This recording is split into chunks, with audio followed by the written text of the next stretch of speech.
All right, it looks like we're live here. Here we are. This would be essentially the first live video of this channel. Let's see if we can get the little introductory theme song to go along with this momentous occasion of me going live for the first time. It's a beautiful day in the neighborhood. It's a beautiful day for a hater.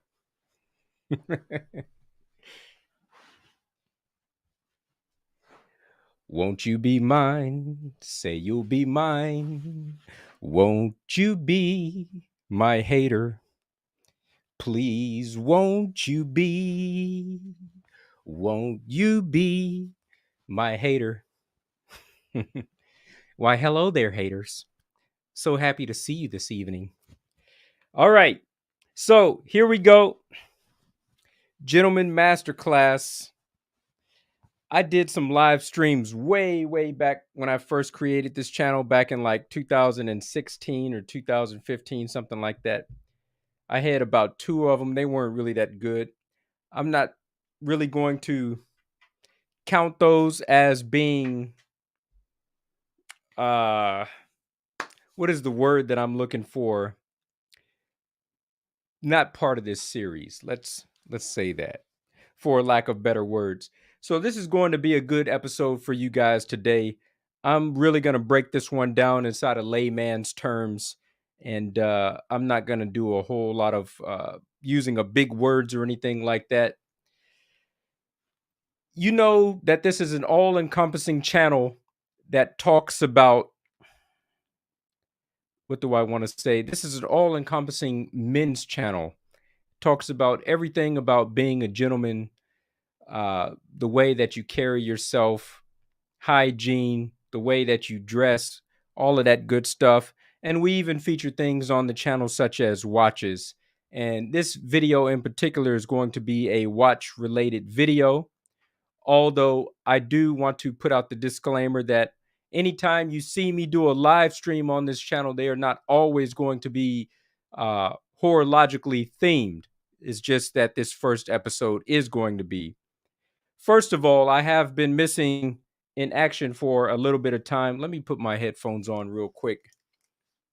So I have been missing in action for some time now, and just want to let you guys know that I have been busy with work and things such of that nature. I have not uploaded a whole lot of content to this channel, even though I have been shooting and filming a lot of videos. Just I have not had the time to piece them together in any type of cohesive way and present them to you in a presentable fashion. So there's a lot of things that are being worked on at the moment, but none of them are finished. We got a lot of whiskeys that we have to review. I got some new ones from a new Japanese distillery. It's called Sakurao. I got what is this? A Taketsuru 17-year-old. Yeah, I got all kinds of stuff sitting over here that needs to be reviewed. Today, I'm cracking open one that I've already drank before and reviewed over on my other channel, Gentlemen's Club Whiskey. Please make sure that you like and subscribe to that channel. I'm really trying to build up the users and the viewers over there. So please watch that one. That is the #1 channel on YouTube about Japanese whiskey, as I am boots on the ground. Look, if I can even get this thing out right now, I've even written a book. I can say that. I've written a book about Japanese whiskey, 50 Japanese whiskeys. Make sure you pick that one up on Amazon. Let's put this back on the shelf. So I do a lot of reviews of Japanese whiskey, but today's not one of those days. I'm just cracking this one open because I haven't drank it enough. Eagle Rare Kentucky Straight Bourbon Whiskey. Let's have a pour of this one. I think this is going to be quite strong, so I will mellow it out with a little bit of water. Probably a whole lot of water. Man, that was a pretty decent pour there. Surprisingly, I was thinking that this was going to be 50%. This is only 45% ABV, this one right here. That's a good one. Let's set it to the side. Other things I want to talk about. I've already introduced this watch on the channel at least once. This is my, I don't think I can get that thing to focus. This is my Grand Seiko Spring Drive Shunbun. And this is my new acquisition from 2022, purchased in 2023. Titanium case and bracelet. And it has a Sakura pedal steel dial to it. Nice Zaratsu polished case, links, and what do I want to say? That hour markers, indices have been polished as well. Very nice. You can't get a finishing better than this. You can't get a movement better than this in terms of accuracy. And we will be talking about accuracy in today's video. We're going to get along to that shortly. I'm going to give my monologue about that briefly. Since I showed off the Grand Seiko, let me show you guys one of those videos that I've been working on. If I can just pull this book out real quick. This bag right here says the Seiko Museum Ginza. For the last 4 Saturdays in a row, I have went to the Seiko Museum in Ginza, which is just around the corner from the Waco building that has the big Seiko clock on the top of it. And I have been taking a photograph of every single watch on every single floor inside of that museum, as well as I have been shooting just a little bit of video footage inside of there as well. And I want to put together a series of videos showing all of those watches. I mean, there's probably videos floating around on YouTube, I haven't watched them, that have shown and introduced audiences to the Seiko Museum, but I think I can make a video better than probably what they are showing because I'm putting so much time and effort into it. So I will get around to editing this video, and I got to do some voiceover work for it. I'm thinking about cutting them up into YouTube shorts and videos as well. I'll make it a 6-part series, 1 floor per short, and then I'll put them all together and make one long form video. But I bought this brand new book. This is a new acquisition of a new book that was released at the Seiko Museum that highlights the museum itself. And this book can be purchased. It's a paperback book, but it's nice and thick if you take a look there. This book can be purchased in English language or in Japanese. Obviously, I bought the English language edition. I'm not trying to navigate through a shit ton of kanji and other katakana and all that stuff just to try to understand things like that.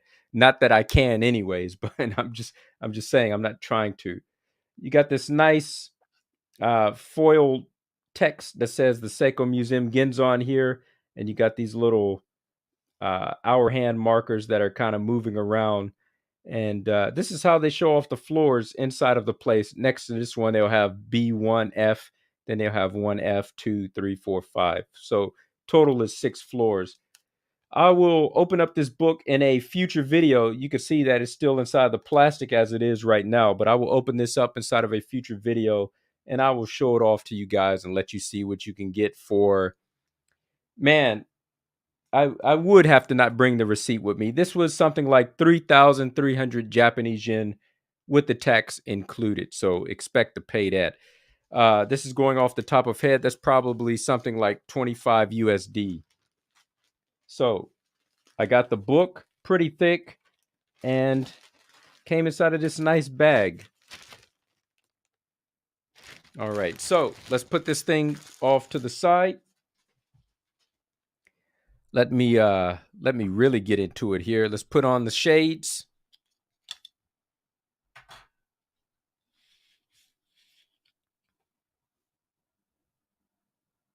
All right, looking good. And the watch, let's just put on the Grand Seiko for now. But I got other watches that I will be talking about today. And let's get right into it. So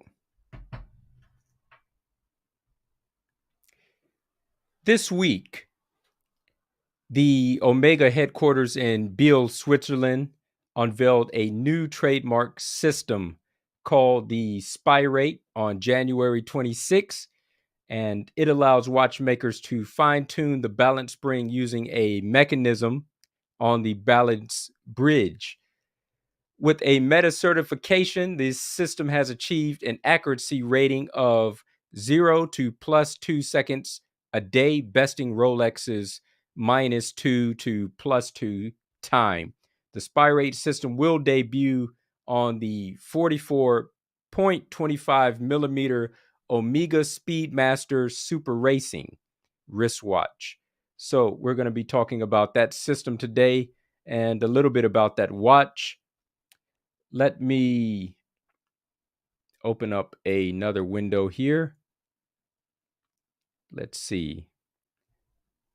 Share my screen. Let's go to this Houdinki one right here. This was not the best article that I found about this, but sure enough, it is a pretty decent article that I found about this one. Before I get into it, let me get a little bit of water to put inside of this whiskey, because man, I'm dying to enjoy something sooner rather than later. So we're just going to drop this inside of there using the dropper, and let's do another one of those. You know what? Let's do one more for good measure. We're going to let this whiskey open up. It's already smelling pretty mellow as it is, but you let it sit for about a good 5 minutes. It opens up and all that harshness is going to leave. So we'll do that while we're reading, and then we're going to get around to sipping away on it. All right. So this Houdinki article says, introducing Omega sets a new standard of accuracy with the Speedmaster SuperRacing live picks and pricing. This is a new caliber that they made, obviously being a new movement. This is called the Caliber 9920. And it says it just isn't accurate. It arrives with a new method of regulation. So let's just leave it on that picture for just a moment, and let me try to get through my monologue real quick, and I'll tell you guys what it is. These are my own words now. This is not coming from Houdinki. This is something that I've wanted to get off my chest for a little bit about some other things, and to speak on this watch just a little bit. But let's get to it. The engineers have been working hard over at Omega of the Swatch Group, and they've given us a masterclass, so to speak, in watchmaking, pun intended, from the industry's first practical watch escapement in 250 years, the coaxial escapement that was released in 1999, to virtually all of their watches featuring 15,000 Gauss, where Rolex pretty much just has their mil Gauss that does that, to now the most accurate system that you can get behind Seiko Japan's spring drive. Omega has stayed on the cusp of innovation, progression, and contemporary design. And the people who are all in Rolex everything are mad that they've been one-upped again. Their fight to stay relevant on the winning field is getting harder. Before, and probably still now, Rolex owners could only get excited over new bezel or dial colors, or mirroring a movement that they've already mastered, or the fact that they had to make a 50 millimeter thick watch that nobody will wear, consumer watch that nobody will wear, just to take back the crown of being able to go to the deepest depth of the ocean. How will they now take back the crown in accuracy? Gimmicks are one thing, but watchmaking is another. And I want to say that the only thing that Rolex aficionados can be proud of is the fact that they reek of VIP and snobbery. Rolexes are for dandies who turn their nose up at others. Omegas are for the discerned gentleman. I do have a Rolex, and I've been trying to figure out what is the fascination with these things and why does everybody want a Rolex and why do the people that have them love them? Yes, they are stable watches. They are stable.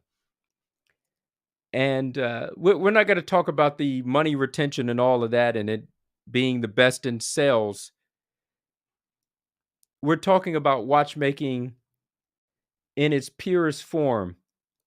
There are other watches out there on the market that are better finished. There are some that have more complicated movements inside of the watch itself. There are some watches that have more accurate timekeeping than this one. What makes this one so special? Why is it the pinnacle of watches out in the world? And I've been thinking about it. I think it's the iconography, the imagery of the watch itself. When you look down at a Rolex, the thing that makes it a Rolex is this crown on the dial. That's what I came up with personally. This is all my opinion here. This is not a fact, but this is just what I'm thinking, trying to get behind the psychology of what makes this watch special because the movement inside of it is quite ugly. They don't do open case backs, but it's stable and it is a good watch. Not trying to knock it in that regard, but you look at it, it's the symbolism. It's the fact that there is a king's crown, or how do they call it? The coronet that is on this dial that makes it just seem like it is the pinnacle of watches. And I've been thinking about how could any company in this day and age come out with anything that could potentially top being the king of a nation, so to speak.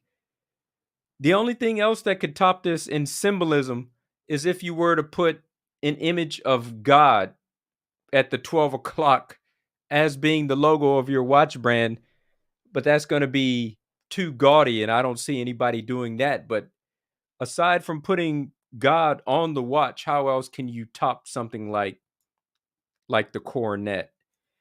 And having this king's crown on here, you associate kings with ruling a nation and wealth, and they have the gold crown and they have all the jewels.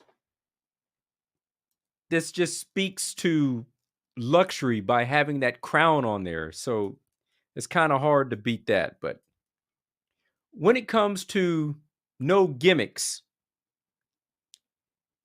there are better movements, there are better finished watches out there.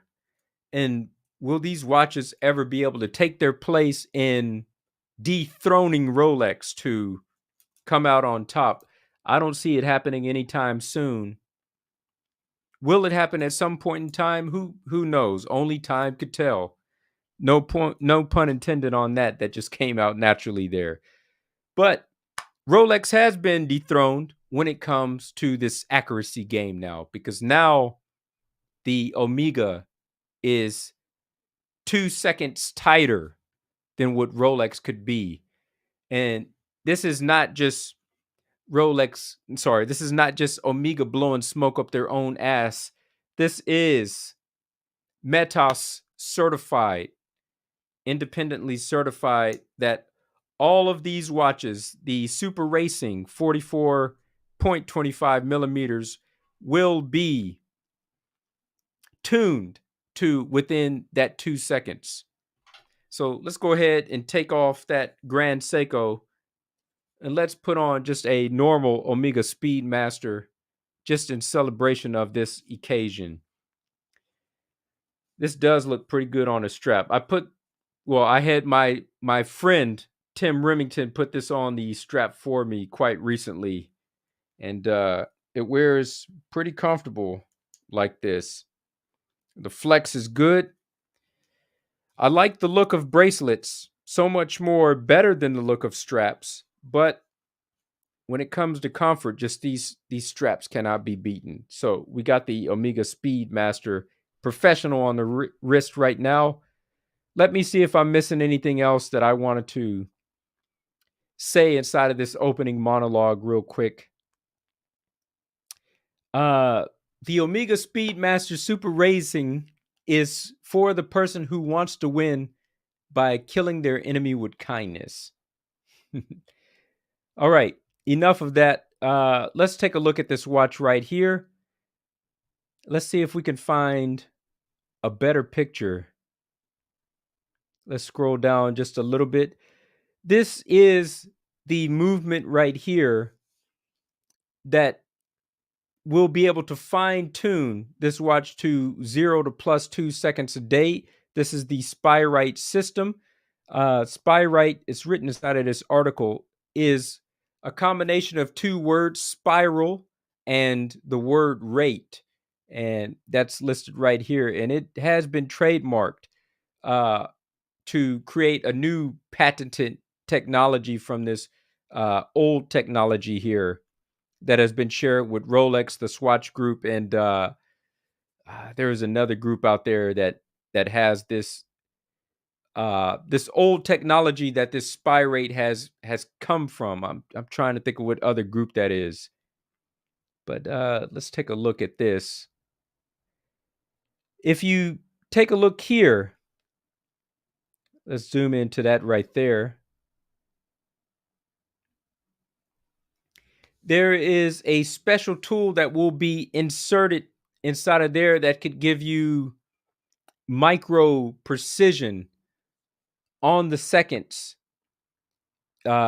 using just, kind of torquing that with the tool and just kind of moving it around.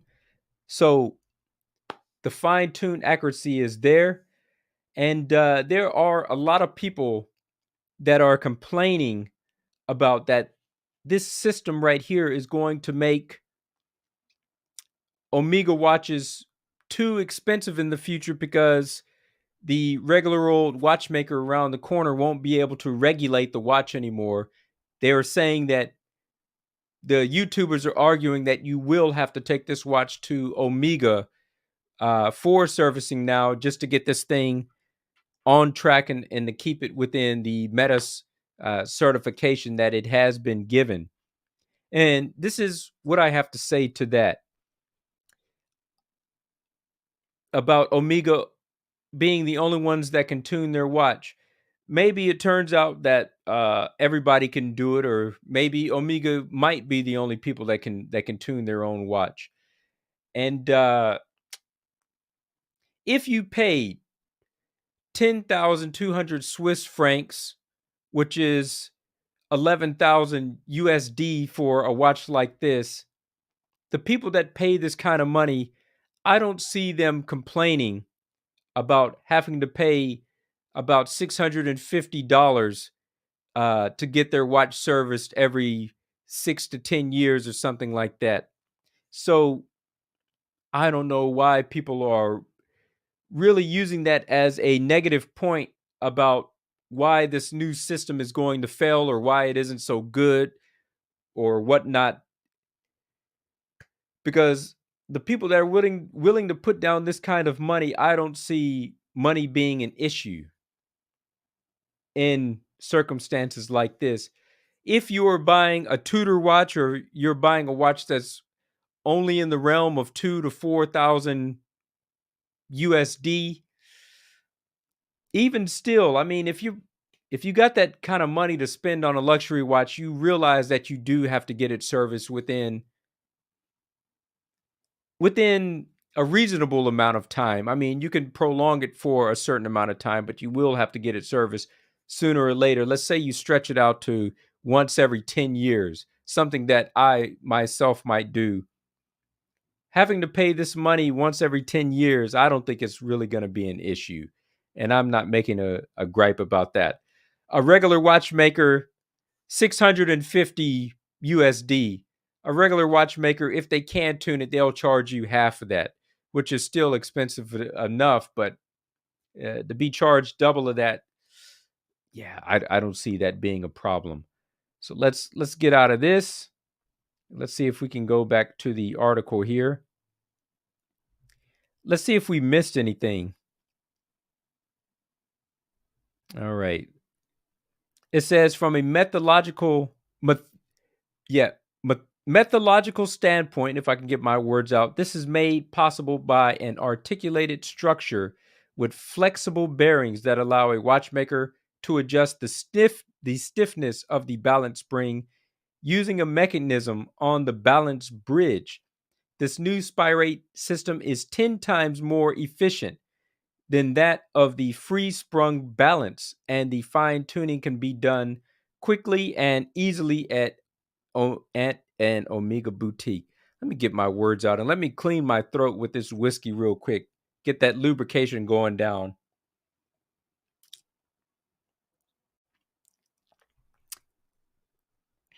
The mash bill on this one is quite good, nice and smooth. It has that nice buttery taste and smell to it, and very nice and sweet.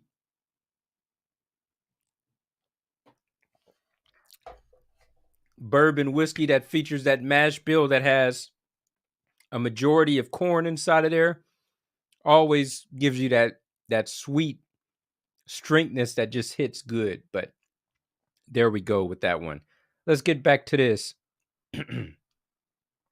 It says before this movement is cased, it is tested to plus or minus 1 second per day with the fine-tuning tolerance of plus or minus 0.1 seconds per day. Once cased and meta certified, Omega has been able to achieve a certified accuracy of 0 to plus 2 seconds. So it's kind of going over stuff that I've already said here, but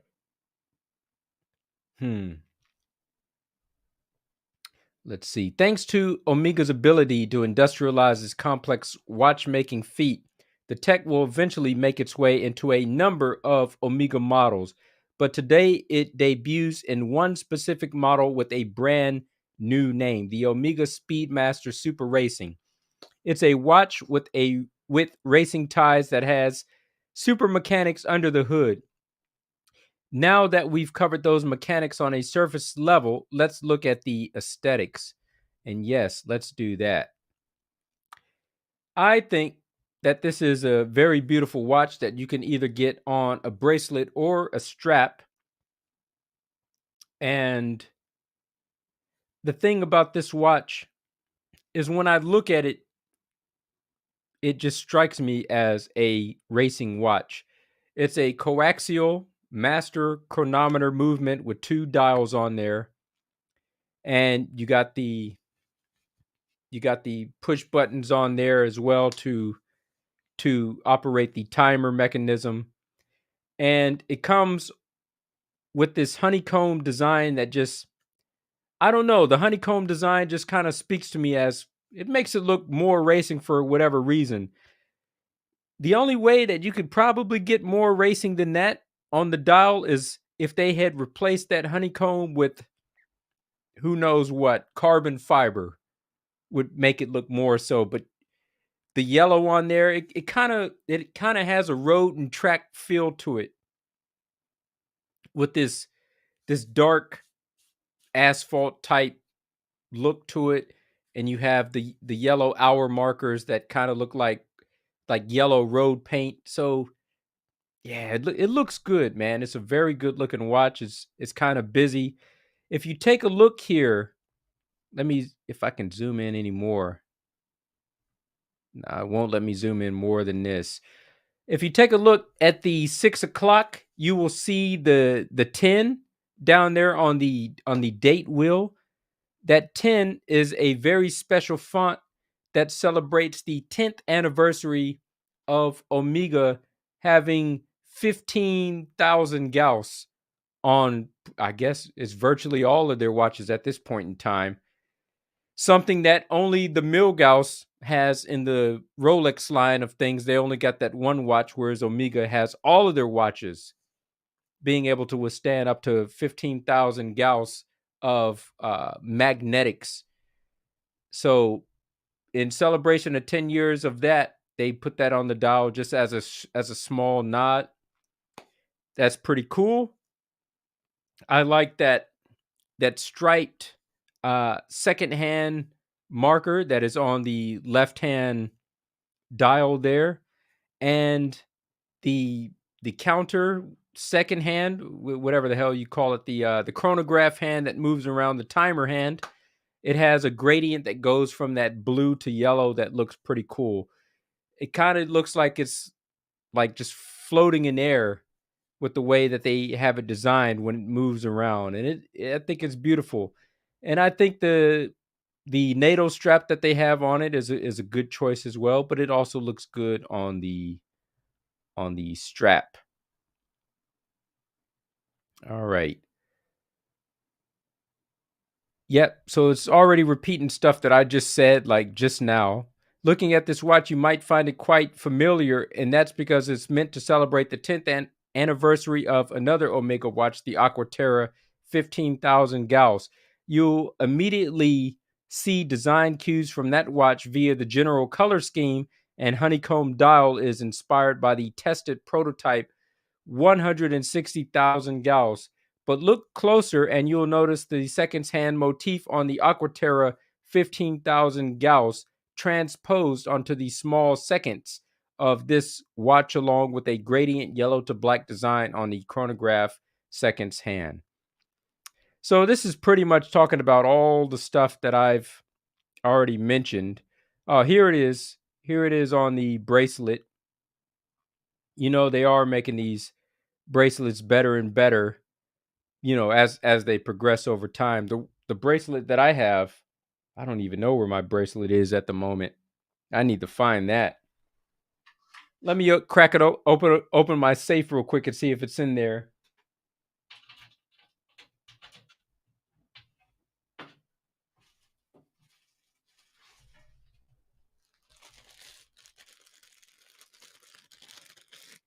Yeah, I'm definitely gonna have to find that. I think I might have it inside my Omega box. I got my NASA strap here, but yeah, I don't know what I did with that other strap.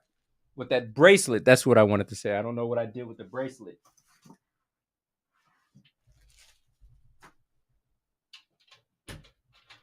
Somebody remind me at the end of the video to go looking for that damn thing. I know I brought it home, but anyways, this is a very good looking watch. Will I ever wear it? Absolutely not. The thing is too damn big for my dainty wrist. I have a 6-inch wrist, which is very small by men's standards. I'm a thin frame guy. I'm already pushing it wearing this 42 millimeter Speedmaster here, and that's about the limit of my boundaries. I mean, that is at the edge, the width's end, so to speak, of my wrist, and I think that's about all I can do. Any more than that, it's just going to look absolutely ludicrous on me. But I think I know what it is. I think they're debuting it on this watch right here with such a big size, and I think over time, as they master this system, it's kind of already mastered, so to speak. But once they master it even more and make sure that there's no kinks inside of here, they're going to reduce it in size and it's going to be able to fit other movements. But as it stands now, it's a little bit big in 44. But for a lot of my American brethren out there inside of the world, just all around big people, it's like the land of the giants being in America. Here in Japan, I'm a big deal. Ladies, you know the procedures. But once I go back to the United States, I mean, I'm not even average size anymore for a man at 5'11", right? And being as thin as I am, the guys come so much thicker and bigger there. They're going to be wearing things like this, and this is going to be that's good for them. So for the European market, for some of the European market and the American market, this is a normal size watch. For people like me and people here inside of the Japan market, I don't see many Japanese people buying this watch whatsoever, because they have wrist size like mine here. So this is not going to be appealing in Asia. But I don't think they were trying to make this watch be appealing in the Asian market. So it kind of doesn't matter in that front. But I think subsequent releases of this movement, what is the name of the movement again? It's called the 9920. Yes, it will be getting smaller, and they will be shoveling it inside of many more watches of theirs. Very nice. Very nice. I don't think I have much more to say about this. I think I've covered my feelings about how I feel about this movement overtaking Rolex in terms of accuracy, but not taking over something like a Grand Seiko here. What's next? I mean, competition is very healthy. I mean, now Rolex has to step their game up, but will this start stealing away customers from Rolex? This might, honestly, this secondhand purchased Explorer 2 might be my one and done. You know, I got it. I've experienced it. I could say I have it. Do I need much more aside from this one? Actually, I really don't think that I do. I might be seriously done with Rolex. If I were to get another one, it would be because I traded this one in to get something else like a Submariner. But truth be told, I'm not sure with my wrist. I'm not sure if a Submariner is going to go better on my wrist personally for me than this Explorer 2. So this might be my one and done from the brand. But yeah, I would only trade it in and get something else. But will I be getting more Rolexes in the future? Not after how I've been treated. And, you know, you can only go to Rolex 40 times and hear them say no to you 40 times. And you got all the excuse in the world why you should be their next customer in line to get something. I'm celebrating my 40th birthday, which only comes fucking once. Excuse the language. I just have to put it out there. It only comes once in a lifetime. It is a pretty big deal to turn into a middle-aged man, right? I've been in Japan for 20 years. You know, I really got something I can celebrate here. I want to celebrate. Can you sell me anything? You got anything that you could sell me? No, there's nothing in stock, and there will be nothing in stock for you. Only for our customers that already have about 5 other pieces from us, right? You get tired of getting jerked around and dicked around by these people. And I don't want to play the game anymore. I don't want to play the game anymore. Fuck it. In my opinion, Omega is better than Rolex. The only reason I wanted it is just for the no class people out there. They think that Rolex is the pinnacle of class, which I would say that it isn't. But this is what they think. So it's a show off piece to the uninitiated. But once you enter the watch market and you know what high horology is and what horology is, you understand that there's better watches out there than this. I don't need somebody to tell me that this is better than this. I've experienced it myself, and I know it is.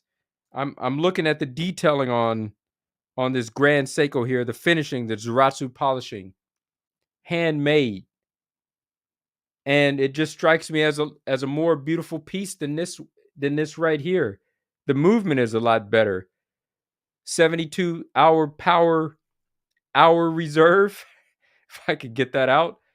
And what is this? This is like plus 0 to plus 15 seconds a month, something like that. Come on, man. This is not even a competition here. This is just fucking beating this thing up.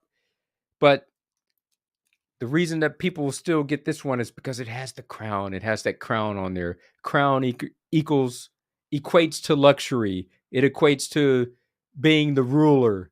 and you having all the crown jewels inside of your possession. I mean, just associating yourself with a king is going to equate to luxury in people's minds, and I think people are buying it for the iconography, that symbolism of that crown.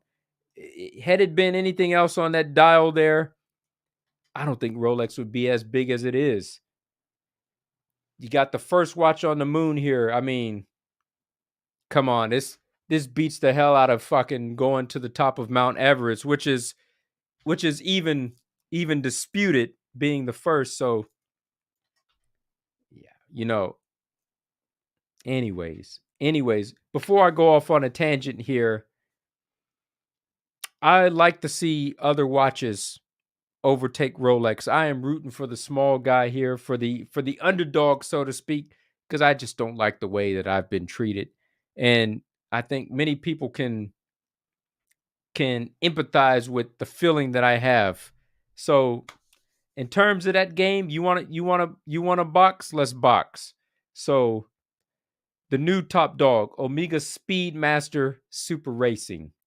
And I think this is a good time to end the video there. Let's have, this Marcelo here. He's asking me to drop the link. All right, Marcelo, if you're still there. Yep, he's still there. He just notified that he's still there.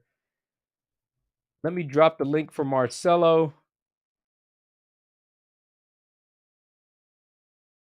I will be coming to the restaurant tomorrow, buddy, but we could talk about that when you get on air. I was getting ready to shut down until you showed up. So let's see if we can get this guy on here.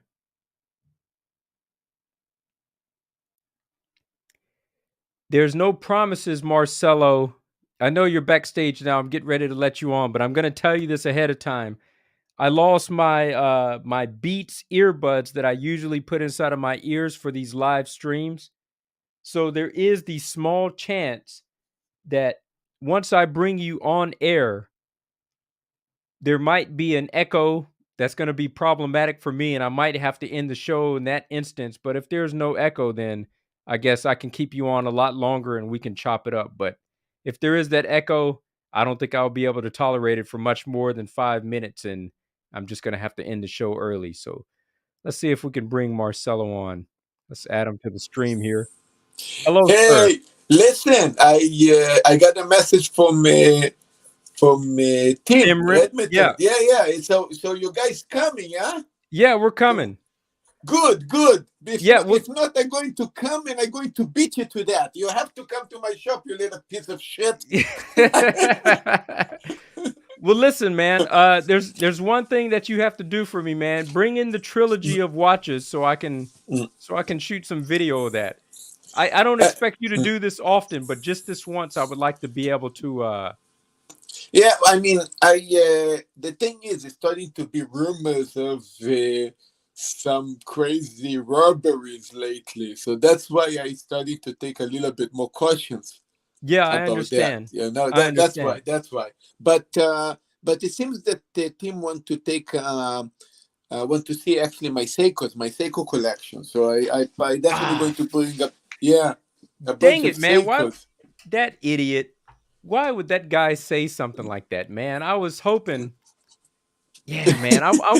I needed that trilogy. I needed that trilogy together because I just wanted to bring my camera Listen. and shoot it once, I think just once. listen. So we need to do this Corona date one day because now we're talking basically live, and tomorrow, we never know basically who listen, right? So if tomorrow some thief's going to come to my shop, they're going to see Seikos, so it's okay, Right, But right. but if you want to do this, usually supposed to be, let's say, we're supposed to talk more in private, and it's supposed to be suddenly in a date that suddenly we do it, and by the way, I was last week in Marcelo, and look what I got, I mean, something that come as a surprise. So then we can do it. Yeah, then I Right. think we can coordinate something. All right. Well, Sure. I can coordinate that with you in private Yeah. because, long story short, within 2 weeks' time, well, 2 weeks from Mm. now, Mm. yeah, I'm gonna be jobless in Japan, so I'm gonna have a lot of free time on my hand. Well, I still got a I job. hope I'm good. I hope Yeah. I'm not going to be jobless because our business don't do the best Right. lately, but we always very optimistic. The reason is have to do with a lot of prices went very much up. The yen went very much Right. down. Yeah, I'm sorry to hear Uh, that. all Well, all there's some good yeah. news and some bad news there. Mm. The Please yen's give me give me some how we say the price some good news. good news. Yeah, You're I right. need good news. The inflation is making the price of products go up in Japan. So the price of food is obviously more Yeah, expensive. yeah. But the yen is starting to stabilize now, a little bit more than what it was. Because I remember there was a time 1 month ago where $1 could buy you 150 Japanese yen. Yeah, exactly. At that time, Right. my Israeli wines actually went up to close to over 40%. That was insane. Yeah. So it means you got to sell it And for a lot more. But now it's starting to yeah, stabilize, and now it's $1 equals 130 Japanese yen. So it's going down, but yeah, it's yeah, still we need. go What ahead. happened with the wineries usually when they increase the price with the excuse that the prices went up. When Yes. prices stabilize and don't go down, they actually don't put the prices down back. They Right. stay up. Yeah, I know. So I know, that's not unfortunately. nice. Yeah.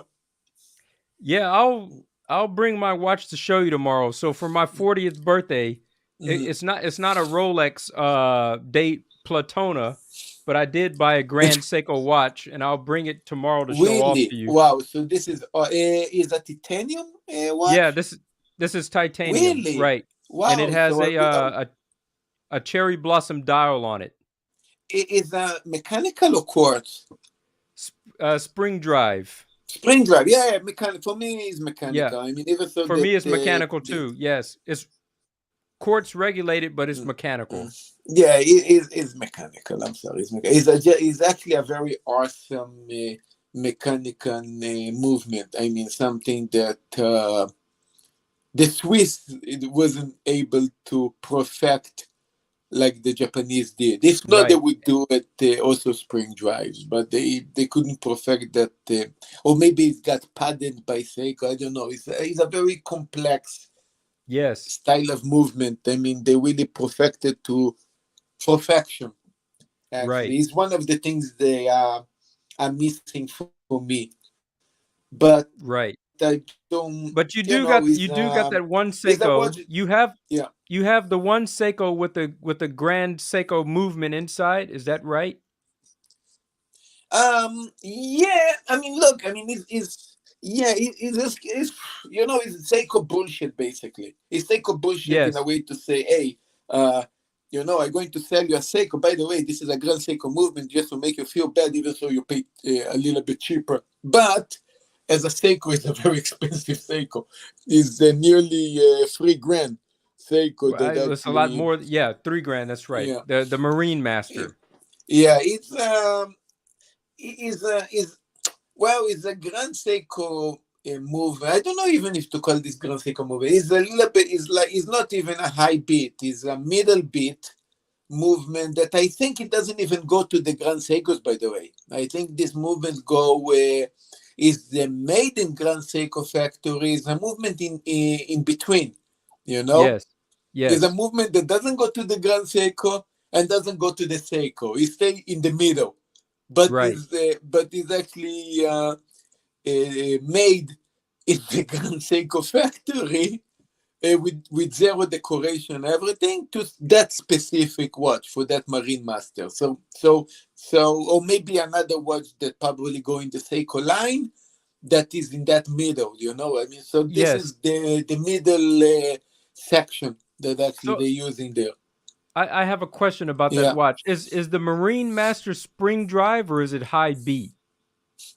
Well, it's not that. It's a middle beat, they call Middle it. beat. Okay. Because the normal Seiko, actually the best movement in Seiko is actually that 70 power hours power reserve that appear, I Yes. think, in my wheeler. Then, and this is a cheap movement. Is that movement appear in the?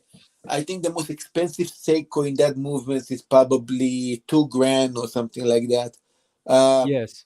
that and then it stop there. Now that movement is a middle beat, so it's faster, of course, than the Seiko movement, but Yes. it's still weaker. I mean, it's still slower than the Grand Seiko one. So Yes. it's really in the middle there, and that I know that it goes in the Marine Masters. Marine Master is very important watch for Seiko in general.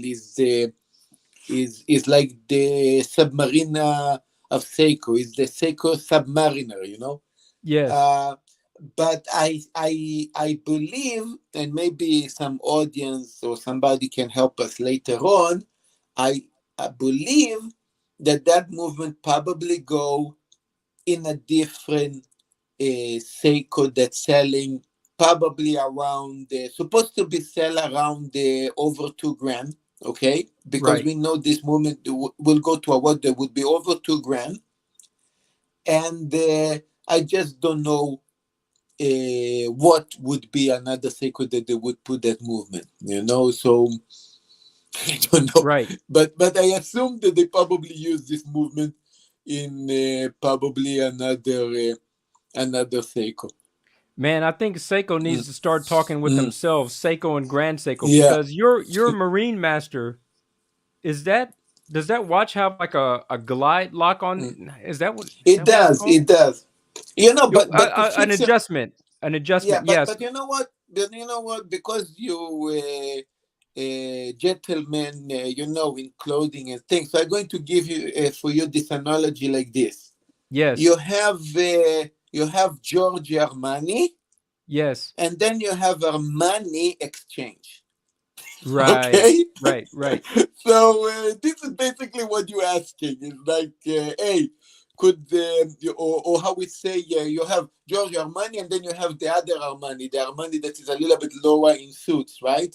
So you Right. have the Giorgio Armani suit that costs 3, 4, 5 grand a suit, and Right. then And you then you have got the the Armani exchange suit. that costs All right. like about a So this thousand yeah. the adjustable clasp, is that Mm. Armani or is that Armani exchange? Ah, I mean, no. Then by the way, I went very low because you have Armani Exchange and then you have Armani in the middle. What is the Right. name? I Right. Right. forgot the Right. name. That one. Yes. Yeah, Yes. they actually do suits, right? Very That's nice right. suits, That's actually. right. And the difference between that suits and the Giorgio Armani is a little bit is a more the Giorgio Armani is a better, how we say, quality of the silk or the material they put in the suit, but it Yes. seems that a lot of the style of the finishing is very similar, right? Yes.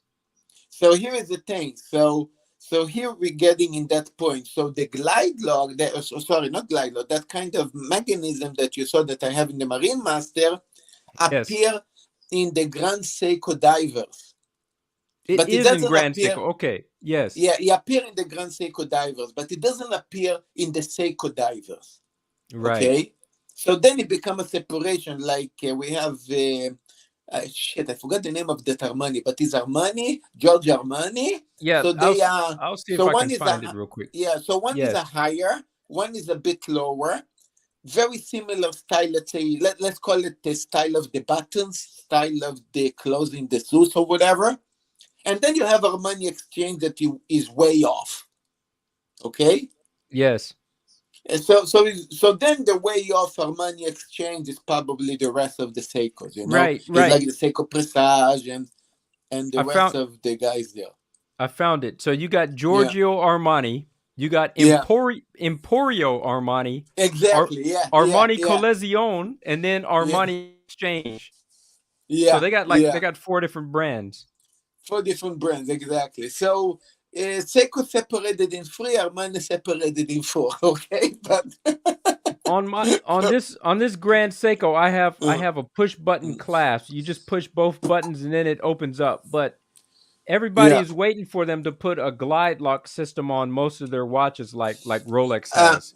well, this what you have is I always used to nickname the Dejas of Seiko. This basically what you have. You know, it's like Yes, yes, is the Dejas is the Seiko Dejas. Okay, that's these right. That's right. watches, if they would do something there, they would do the Easy Link, that you're Yes, familiar with, that Easy Link. That this seems they would do that. They would not put a glide lock. You know, I mean, I have the Rolex with the glide lock, and I tell you, the Easy Link is much more efficient. It's much more it's convenient. much Even more so that, official. Okay. yeah, because your hand, especially when I was wearing the Platona, because is a very heavy watch, and you need to be very stiff into your hand.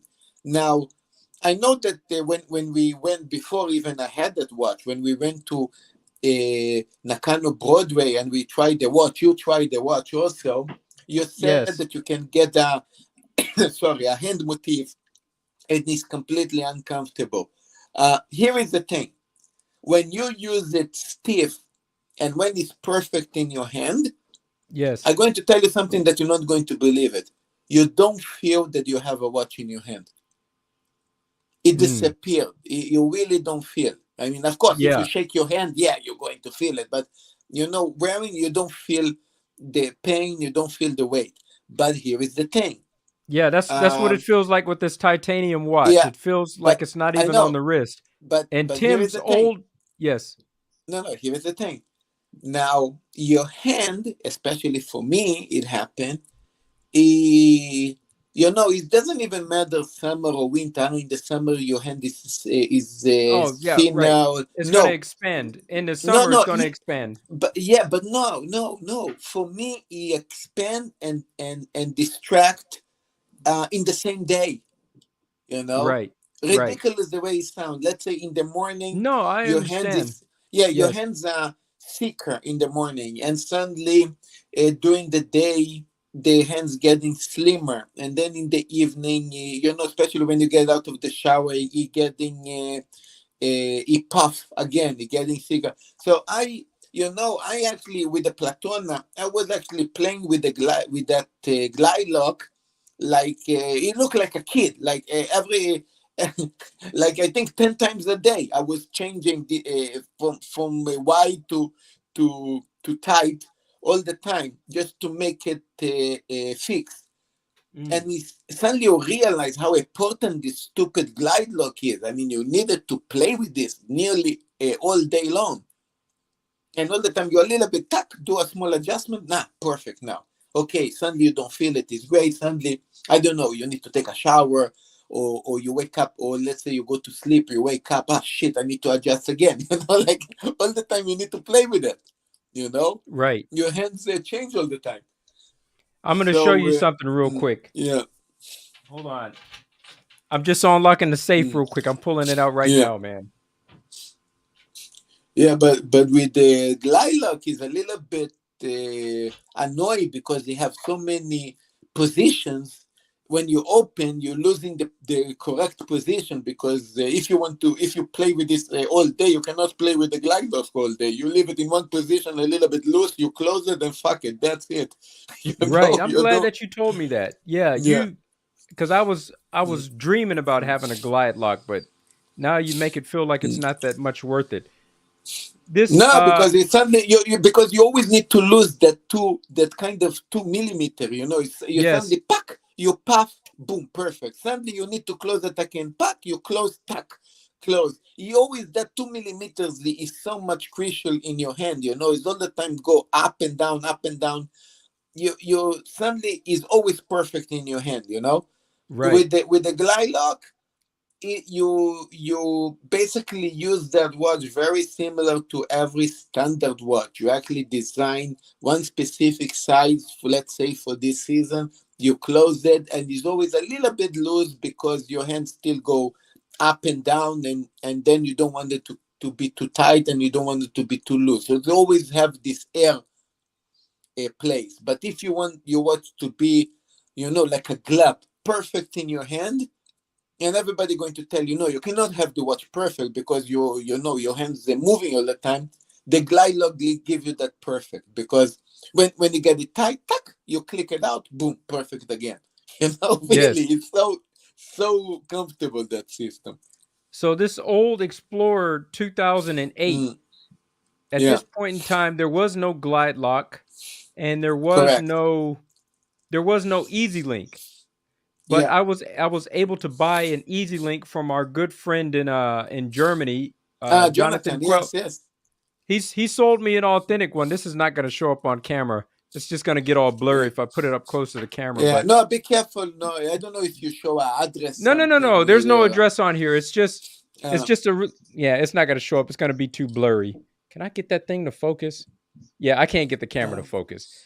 no, But you can bring anyways, it with you tomorrow if you want, yeah, and we can. yeah. I'll take a picture and show it to you. Yeah. But this little plastic case, and on the inside it came with an Easy Link. So Beautiful. I bought an Easy Link from Quail Higgins, who bought it from somebody in Switzerland, and I gave him 73 euros for this thing, It's to buy it, amazing. and to mail it to me. So I had Remington put it on the back of the watch, and it's nice. So whenever my wrist gets tight, all I have to do is just open up the Easy Link, and it opens up and extends 5 millimeters. Right? Is that the word? It's perfect. Millimeters? Right. Yeah, So it's it's nice. perfect. But listen. When you go to To one day to Rolex, Rolex, you to remove service it, I that. have to take it Yeah, off. Yeah, remove exactly, they because here won't is the service thing. it. They'll say it Even doesn't go on that watch. it doesn't go on that watch, and even I mean, of course, it's the original piece. I know Hing is original, it's not fake, but Yes. Rolex will react to that as a fake piece because it doesn't supposed to be there. Yes. So someday they will had doubt as all as as how we say Frankenstein pieces, Right. So yeah, I need to be a little bit conscious with them. It's like sometimes it's almost they might kind of penalty you. They Yeah, penalize might you, take it in a but for way that you, you're they good, not man. give you Because back that piece.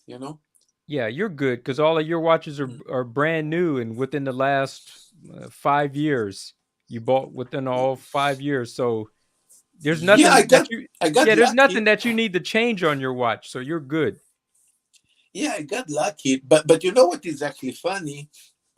And this was on team show. We actually discussed about this last time.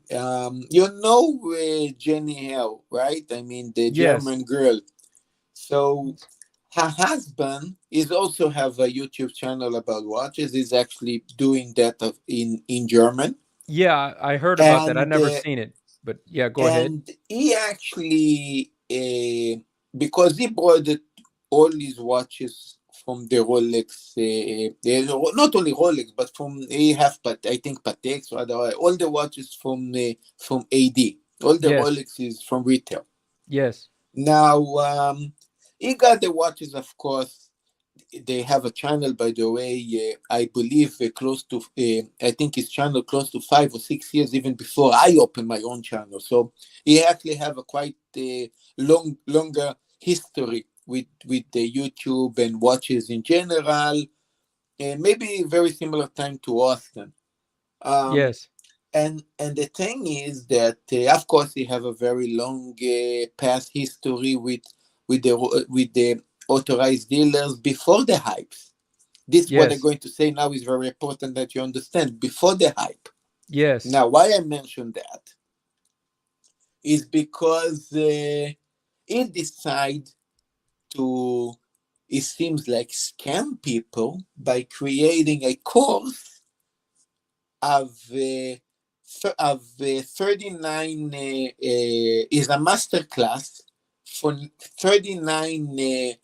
episodes. Oh, 39 episodes. No, Okay, yeah. episodes that cost 200 euro or Yes, $200 to train you how to be able to get a watch for retail. there is a mathematic, and there is a mathematic or some kind of a trick that I can teach you how to get watches for Yes. retail. Yes. Now, that's why me and Tim and a lot of people, we jump on it like this is a scam, because you remember, you also came to me, hey, how you got the watches I want to get, and then I told you, you can't, because even I can't, Yes. because this is a completely a scam. You saw me when I go to other Rolex, they are not the ones that know me from the past. They don't see me from a meter like they don't see you from a meter. They don't give a Yes. shit if I'm wearing a Platona or I don't Right. wear no watch at all. So the idea of selling you a fake dream that you can get watches for retail, because I got it for retail and I'm going to teach you how to Yeah, get you're it, saying you're saying is it's a scam. bullshit. Right. Yeah, So how I how do. new how new is this video series? Did he make this last year or No, how no, many it's years very ago? new. It's very new. Hey, Very if new. you would Okay. look, yeah, of course, if you would make this 5 years ago, I wouldn't talk to you about that like I'm talking now. Yes. No, I would talk different. But yeah, yeah, it's now. So that's why it's very much a scam. A lot of us got very, very upset with that scamming idea. It's like basically selling a very fake dream. It's almost like to tell you, "Hey, Mark, listen, I was lucky winning the lotto 10 years ago, and there is a mathematic way how to win lotto. All the friends that I teach them, they actually won. It take a little bit time, but there is Yes. a way how to, it's bullshit. Yeah, I agree. I agree.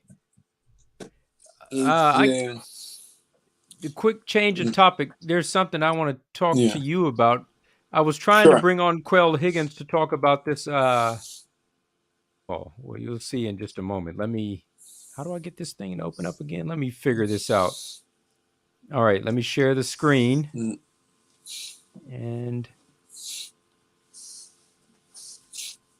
By the way, my mic is okay, right? You can yeah, hear your me mic your mic is perfectly fine, man. You were perfectly fine. I'm glad that there's no echo.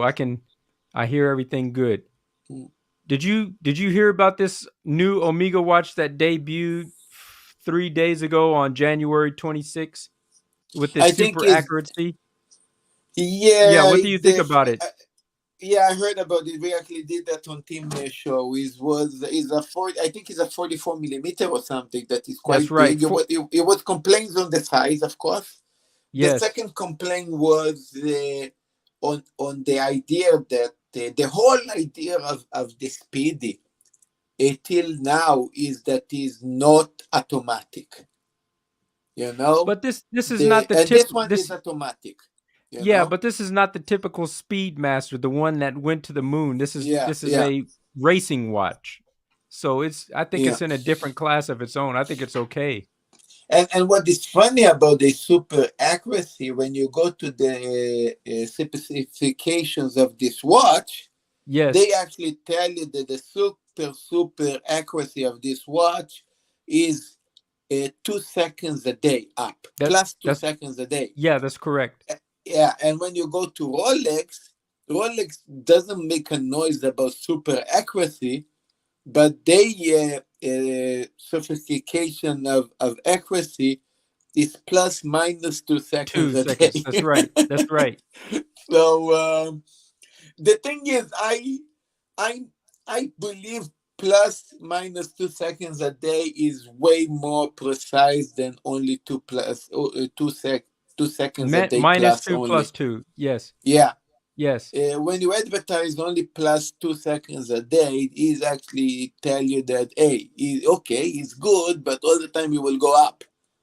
And the plus minus means that maybe in a year, maybe you didn't lose a second, or maybe you lost only 2 seconds, because Right. today is plus 2 seconds, tomorrow is minus a second, after tomorrow is minus 1 second. So in the end, you always somehow balance itself up and down, up and down. This one seems go up only. I So know what you're saying. I yeah, think it it's still going to doesn't. be more. Yes, I No, understand. yeah, even if they would say, "Hey, this watch is the most accurate watch in the world," it's only 1 second plus a day. I still would go to the Rolex with the plus minus two. No, I think I You would. I know. think I would go to this because with this watch, Mm, you will never be mm. late. You will never be late. Um. Remember that. Yeah. You'll be on time, but you won't be late. Mm, mm. Yeah, it's a pretty decent watch. But you could wear a 44 millimeter because you have watches that are like 48, 50. I don't 47. know. 47, 47 right? is the Panora The is Panerai, absolutely. yeah. But look, is you know what, Mark? I mean, Yes. here is the thing. Panora is a very is almost like a novelty when you actually put that watch in your wrist. But Yes. the thing is that is you know to talk about a normal size of a watch, let's say 40 or 42. If you do a Panora 40 Well, 42, that's it subjective. look The size ridiculous. of the yes. No, listen, you look ridiculously small. You look completely a stupid watch. You know, it Yes. would look almost like you having a 32 millimeter Rolex, okay? It Yes. would look like, well, what the hell is this? So, because that watch is designed more as a glove, not exactly as a watch. It's almost like a wrist glove. You know, it's Yes. like a kind of a band, a handband that you put in your wrist. You know, it's not exactly a watch. So it's a very different thing. But yeah, each watch have different designs. The designs, the different shapes actually create the size. You collecting watches that have different shapes and different designs. That's why they also have different sizes. And Yes. that's why you collect watches and you have, let's say, suddenly 5 watches or 10 watches or suddenly 200 watches, and there is because you can have in your collection. You know what I can say? I just was laughing about the 34 millimeter. Maybe if I money is no, but no limit, No no issue. problem. Yeah. Yeah, Yes. so I can have one watch that is 50 millimeter and one watch that is 32 millimeter, and Well, let let in me that ask you this, specific Marcel. design. Yes. Yeah, Let me sure, ask sure, you sure, this. sure. Do you happen to have any watches that happen to be 44 millimeters? Between 44 and Yes, 47. Not the Panerai, you but something else. yes. The panel is 47, and the 44 is actually the Breitling that you took a video of. What Breitling did you have? A Super Ocean? What No, no, Breitling? the Breitling, the Yes, right. chronograph 44. You remember? That's Actually, right. even in his name is already apply on the name chronograph 44. Chronomat 44. That's right. That's Yeah. right. I remember it. So that one is I actually have the sizes that I have here is the 47. Suddenly I skip 2 sizes that I don't have, a 46, 45 I don't have. Then is a 44. Then Yeah. I skip, I think, another size, 43 I don't have. Then 42 I have the Omega. No, no, sorry, not the Omega. Maybe the Omega. No, yeah, the Omega Seamaster What size 300 is that? professional. What I size think is it's that? 42. I think it's 42, right. 42. Yeah. I think so as Then well. also I think my Longines that I have, I think you did also that green one. I think is also 42 or Yes. 41. I think I don't remember. Maybe Yes. it's a 41. So and then of course a bunch of watches, including the Rolex, they are 40, and then the Tudor that is 39, Yes. and then I kept. It's not like I scap. I still don't own watches. Maybe no, I actually do have a 38 millimeter, I think, or 37. I Yes. think is my Tag Heuer that I stopped wearing for a long time. Right. Is a court watch that I needed to fix. I'm going to talk to you about it. It's a little bit annoying Right. watch, And I and got and then the 36 that I gave to my wife, the one that you wanted, the date. yeah, I like that watch. I like that watch a lot. I got a Yeah. quick question for you. If you can, Mm. you don't have to bring any of the Trinity because I know how expensive those watches are.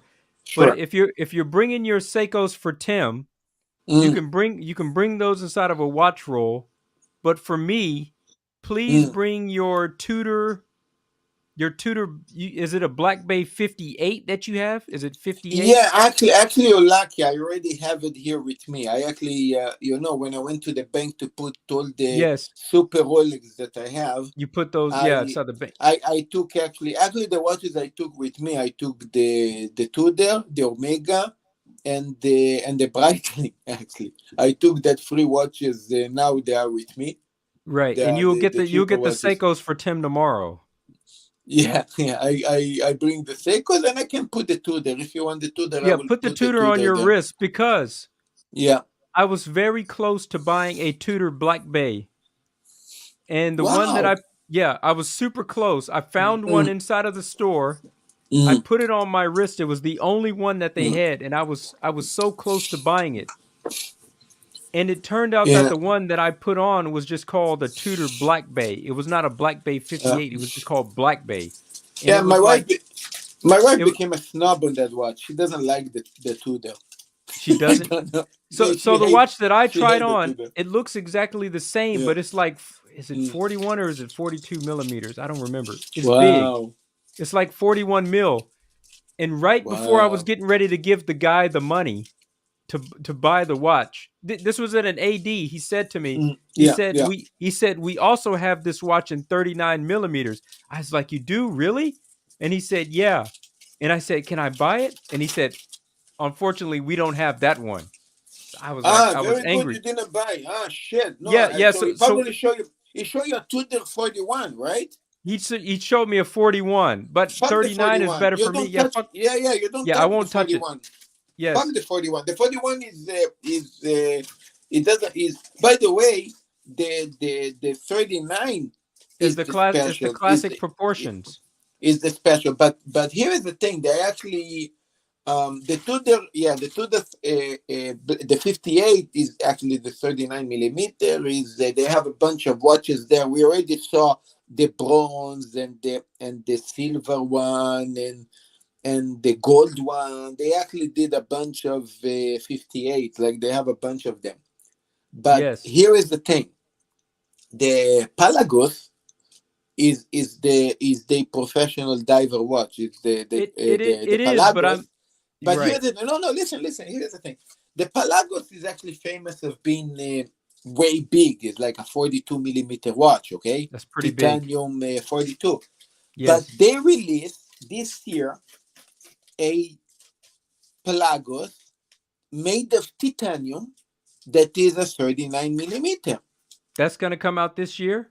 No, it already came. It's already out. Okay, Yeah, and that watch look absolutely amazing because it looked like the Black Bay 58, but right. it does have the in the crown we call this lab guards, that Yes, yeah. It has the crowd guards, guards, yeah. crown guards. Yeah. So we have the guards. So we look actually like a pre-ceramic submariner from the 70s, actually, in full titanium, Does it? including a glide lock.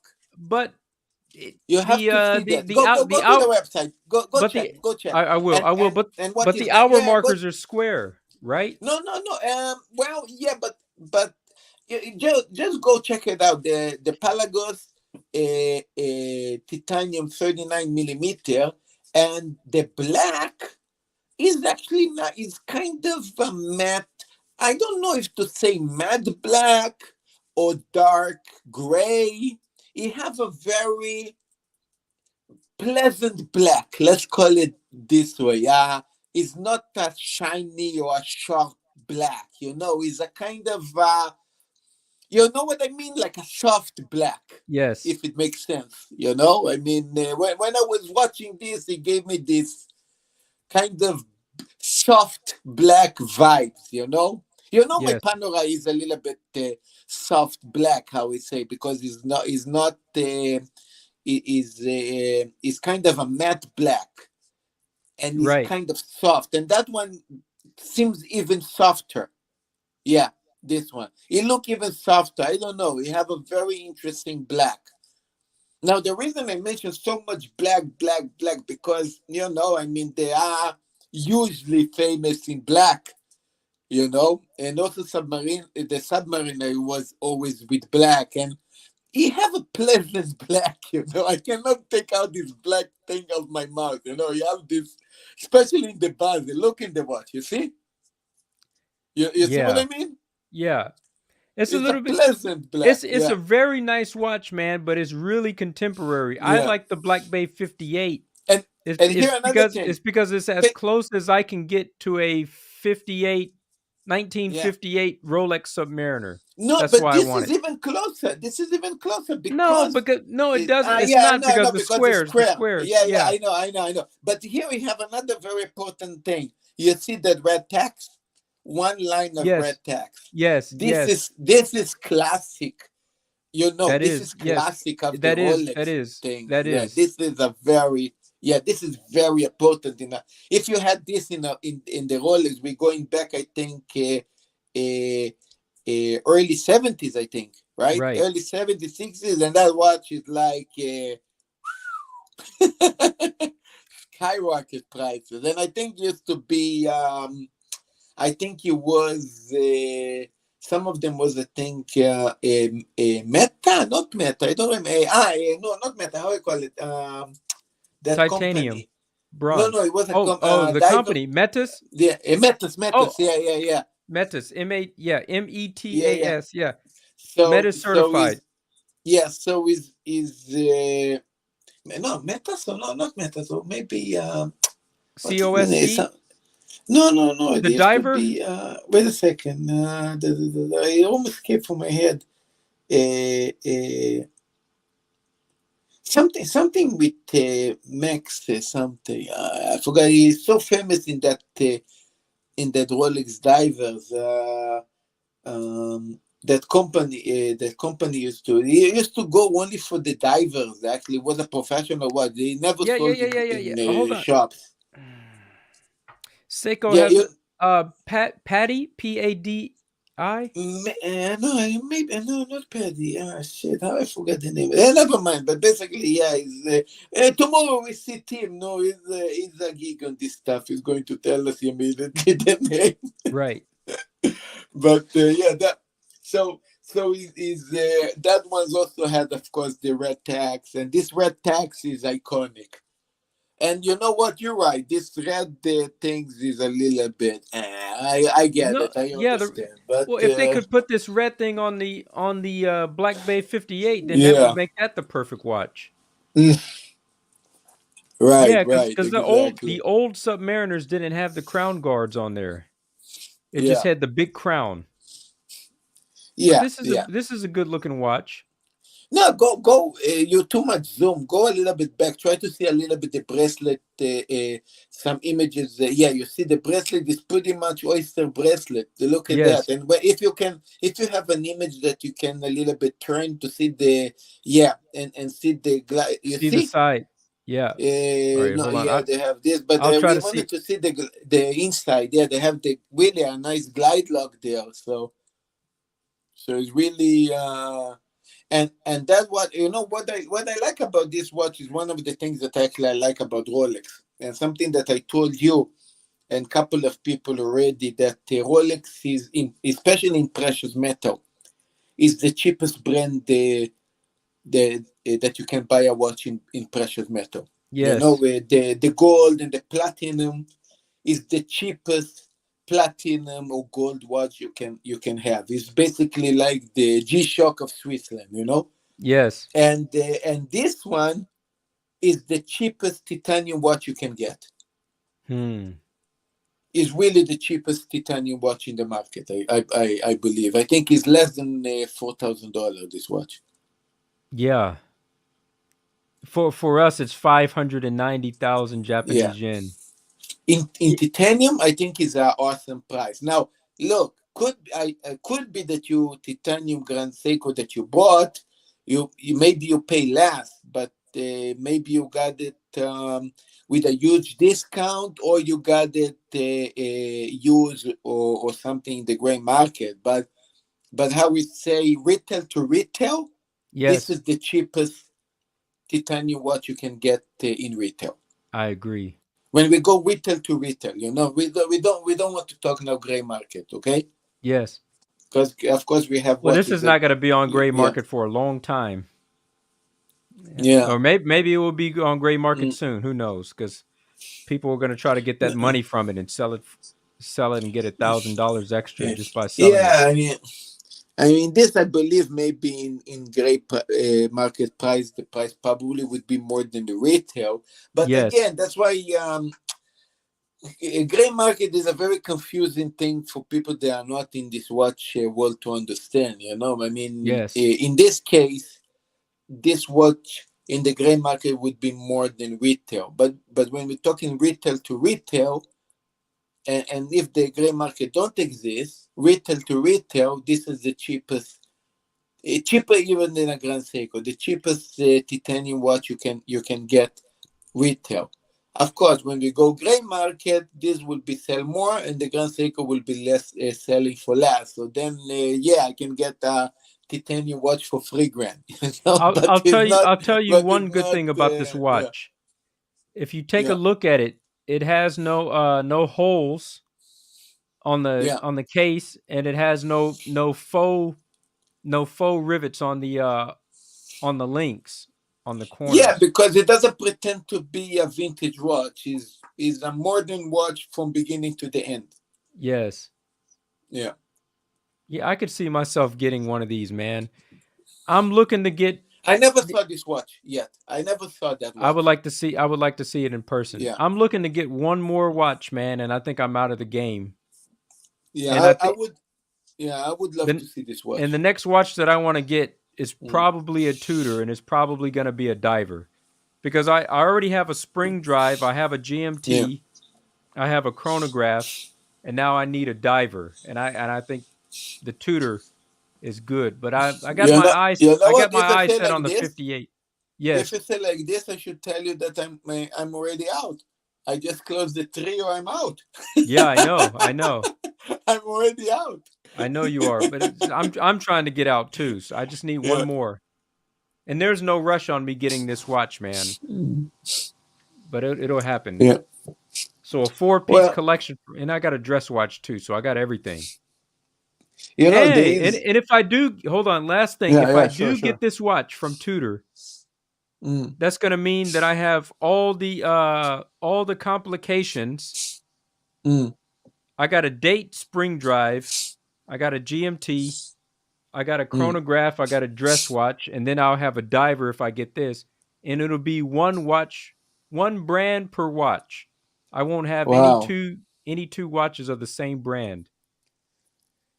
I did something similar well, I'm going to tell you something that I actually need to make a video about this. So it's not basically bragging, but it's the Yes, idea of a video that I wanted to do, because I wanted to say, hey, I actually close all in Rolex. I close all the, how we say, the the boxes. important Rolex, all the Yeah, important Rolex the Rolex and have. So here is the thing. you ticked all the boxes is what you want to say. Yeah, so I have a Explorer one.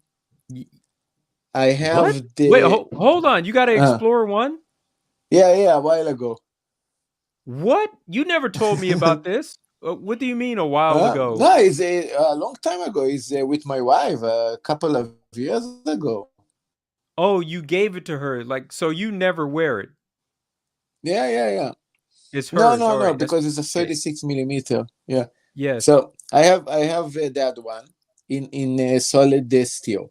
I have so this is one kind of movement, right? That is a movement only free hands, right? Then I have Yes. the Dejas that is with my wife. I have the day date. Then I have the sub, the GMT, the Daytona. So basically, I have the five classic watches that Rolex do. Mm. Then I have all the 5 different metals that Rolex have. I have the yellow gold, I have the white gold, I have the pink gold that appear in the two-tone on my wife Dejas, and I Yes. have the steel and I have the platinum. The, So I have all the yeah. 5 metals. Then I also have all the colors of Cerachrome bezels that Rolex do. I have the brown that is in the platinum. I have the light blue that is in the Smurf. I have the dark blue and the red that appear in the Pepsi. And I Yes. have the green that appear in the Starbucks. So I have all Yes. the colors of the Yeah. Cerachrome So bezel. you really ticked all the Mm. boxes, man. That's So pretty big. I closed all that package, but I miss one thing that I didn't that when I was bragging I forgot to mention because I didn't want it to I wanted to show off. But one thing missing, I don't have the black Cerachrome bezel of Rolex. So the Right. black Cerachrome bezel missing, Yeah, and but just yeah, you and the don't new need that. and, and the new material that Rolex is starting to release, that basically they release it in a stupid watch that is a 50 millimeter deep sea Challenger, that I'm not going to buy that watch, but I believe that if you give it 2, 3, 5 years in the future, they will release a normal watch made of titanium. Yeah. So that if it will be titanium and it will be with a black Cerachrome bezel, that definitely would be a watch on my list that I'm Right. going to go for. Right. And Nice. and I need to make a video about that kind of history thing of the all the boxes of Rolex, beside 2 Rolex that Rolex released as new watches, and one was the Sky Dweller, and the second one is the Yacht Master 2. Actually, Yes. 2 very complicated watches that Yes. the Yacht Master 2 nobody want because it's an ugly big movement. It's pretty Nobody like ugly. that watch. Yes. And as somebody that want to collect everything of Rolex, this is definitely not a watch I'm going to pick ever. And the second one is the Sky Dweller, that there is actually Dejas on asteroids. I mean, it's Yeah. just a very big Dejas that I saw the watch couple of times, and it doesn't really. Did you like the Sky Dweller? It doesn't really look amazing, No, I don't like it at all. I don't like it at all, to be right? honest with you. It's too busy. His numbers are too big and there are too many of them. Get rid of all that crap. Right, huh? Well, So no, it's just I'll a tell you a big Rolex that Dejas, looks pretty good. Here's one that you're Yeah. not thinking about right now that you need to Mm. complete your collection. What about getting yourself a Cellini as a dress watch? Oh, this is another rumor that I didn't want to mention, because again, it's a information that I got from somebody from Switzerland, that it seems he have a Yes. friend that work in Rolex, so he have an inside source. Yes. But the information I'm going to reveal to you is blur. Okay. So Yeah. the information is that Rolex going to release in this April. Rolex going to release a watch with a see-through back, with a display back, Open case. Yeah. Display back. with an Right. open case. It'll Now, be the first Rolex, time ever. Yeah. actually not the first time ever. The Not the first first time. time ever was on the Cellini. They used to have a Cellini that was a square watch. They used to call it the Yeah. Cellini Prince.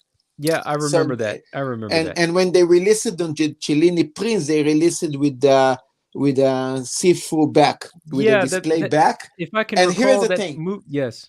Yeah, here's the thing. When they did that in that watch, um, it was too early, I believe, in time. So it was before the hype of Rolex or the hype of watches in general. So that time you could get even a sub for retail, just to put things under perspective. So it was a watch that was nearly in the release. It was very much a failure, Yes. because you know it wasn't even like, you know what, let me take the prince and put me in the list for a sub. No, or at least in the, I mean, you could get that watch. It's wait 3 months, 6 months, you get the watch if they really don't have it, or they have it in the window.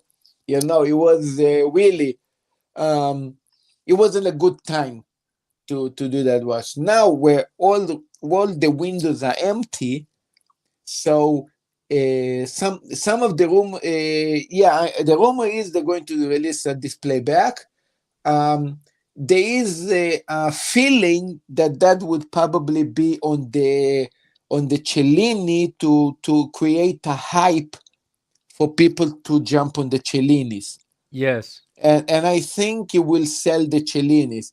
But if they would do that, I believe they will not do. But if suddenly it happened and we're going to see a Daytona or a GMT suddenly with a display back this year, it's going to go. I mean, the world will melt down. I mean, there's going to be a madhouse everywhere. Everybody Well, will be crazy about that. why didn't people like this case back here? What was the problem with it? Is it just doesn't move enough, or there's not enough movement in it? It What is was the too early. It was too early. Well, the problem is, when I say it was too early, it was at the time that why, you don't care about this. Why you should take this if you can buy a sub for retail, you Yes. know? Or Yes. basically, or actually, if you actually, you know what? Sorry, if you would buy a sub or another watch for retail, and if you would then talk to Austin or know him at the time, he would tell you that you're an idiot because you just paying money for what, to sit in the AD drinking a champagne and paying basically 50% more than a watch that I can give you right now that you save a lot of money, because that's why Austin always does, And Yes. does Austin is stupid? No, he's not. But like Austin and Tim and a lot of people that time, actually, I was the idiot. I mean, nobody that time would even imagine to go spend over money and buy a watch for retail. Yes. It was stupid. Why you would do that? Yes. And and that's why, and that is the time of this watch. Yes. And this watch was tanking like crazy. I mean, when I tell you, hey, I think sub that time was, I think, 7 grand. So a sub was 7 grand. Austin and probably me, I don't know. A lot of people say, hey, you can buy a sub now in the gray for 4,000 instead of paying 7,000. So don't be stupid. Don't pay 7. And then you look in this watch. I tell you that this watch was selling even more. Was selling, I think, for 8 or 9. Then because it's actually gold. Then we tell you, are you stupid? This watch you can go buy it for maybe 3 grand. Yes. This was completely a tank. Maybe even less It, than that. is this It still was, a tank? Is this still a tank on the secondary market, or um has the price gone yeah, up? of course the price went up also because the model got discontinued completely, but also because all prices went up. I mean, Yes. even my Breitling, I bought it in 2015 actually. I pay 5.5 million yen. Today, if I need to buy that same watch used, I would pay probably 700,000 or maybe 800,000. The prices actually went a little bit up. Even so, that is a Breitling that time new, it was 1.2 million yen. And I think you dropped down or you put me full screen. I think, yeah, I don't know why shit's like this happen, but I think we lost the Mark. Uh, Guys, this is not my channel. I don't have the keys, so I cannot do shit. So if Mark doesn't appear now, I mean, we are Yeah, all sorry about fucked. that. Well, listen, Yeah. we're not totally, man. I'm so sorry about that. You know what I did? Yeah. I was trying to go to Chrono 24, and instead of typing in the web address Mm, on another web mm. page, I typed in the web address on the StreamYard window, and it just kicked me Yeah. out, man. I'm Yeah, I glad that the just told stream is the still guys I running, don't have. man. Yeah, I just told the guys. They look at me. It's like, hey, I sorry, I don't have the key for this channel. I No, mean, but I'm it's sorry, I nice. It's cannot. nice because we don't have to cut off the stream now. Yeah, It's still running. I'm glad that yeah. it didn't just cut off, that it didn't end. Let me try that again. I was trying to go to Chrono So, 24. so yeah. So basically, what I said before. I mean, my Breitling used to be 1.2 million yen, and of course, I pay only about 5 million because I mean, the price tank. Just look how amazing the price.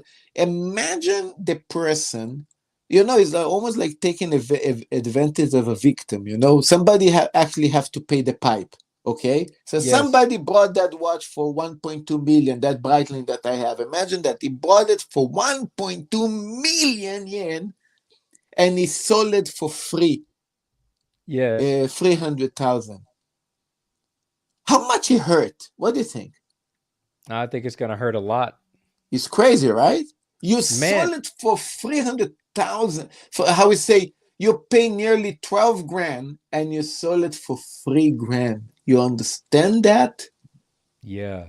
Because the gray market, of course, want to make a profit. They sell me the watch for 5. He's not going to sell me for the price. I mean, nobody going to buy you a watch and say, hey, I want to make $500 out of it. They need to make more. At least 20%. You Man, understand? these things are Mm. overpriced, man. They're overpriced and a lot of them are ugly. Well, the Yeah, how print much? How much is the price at uh which is about the 10, the 10 ten 12 grand or thousand, something? ten Yeah, yeah, thousand. yeah. The cheapest one is 9,300, and there's No, only this like is no, that's this is okay. This is okay it's because too this much is money. well. No, look, I'm not going to justify this because it's ugly and it's a waste of money. But I just, under perspective, I'm going to say it's okay because here is the thing: is a watch that probably was that time. It probably was around the 20 because they are solid gold, by the way. At the time that They it was new, it was 20,000, you were gonna It say? was about 20,000. The person that sold that watch for the gray, he probably sold it for the price that you see. He probably sold that watch for maybe under 10. Okay. Yes. And this watch way under 10 probably sold it for 6 or 7,000, and the gray market, probably you could get that watch for 9,000, maybe 8. But today, as all prices went up, so this price a little bit went up, but still is way under the retail price that this watch used to be. Yeah, the yellow gold So, ones look decent, mm, and those are yeah, the most expensive ones that are being sold on the secondary mm, market. yeah. Look, a patent of Rolex is actually increasing the price every year in several percentage. It's like 5%, Yes. 3%, always every year.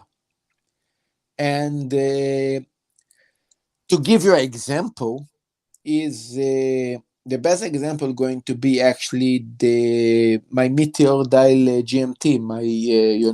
I bought that watch in the end of 2020. Yes. The retail was 4.2 million. Okay, Yes. 4.2 million. They increased the price, because it passed already like nearly 3 years or 2 years and a half of increasing. The last Yes. time I checked, and you can blame maybe the drop of the yen, or I don't know, you can blame whatever you want. The price now is, I think the last time I checked, I think it was 5.1 million. Mm. Or 5 point something. Yeah, I need to check again. I don't remember. I need to go again to the Rolex. So yeah, the price really went up, and of course my Smurf was discontinued, but of course they didn't completely stop it. They replaced it to a new white gold sub. And small changes. It's not like a big, we're not going to call these small changes to justify the increasing price. It's not. But if the Smurf would be no, don't look gray. Look retail. Oh, this okay. is the retail. No, this is gray. This is gray. The gray is. You need to look. Yeah, the gray a little bit dropped down now comparing to what used to be. Don't worry, the price will go up again after what's going to be discontinued. Hold on, what did they do to that dial? Whoever's selling this is ass, man. Look at that dial; it's all scratched up. Because it's a meteor dial. What happens to it? This is the dial.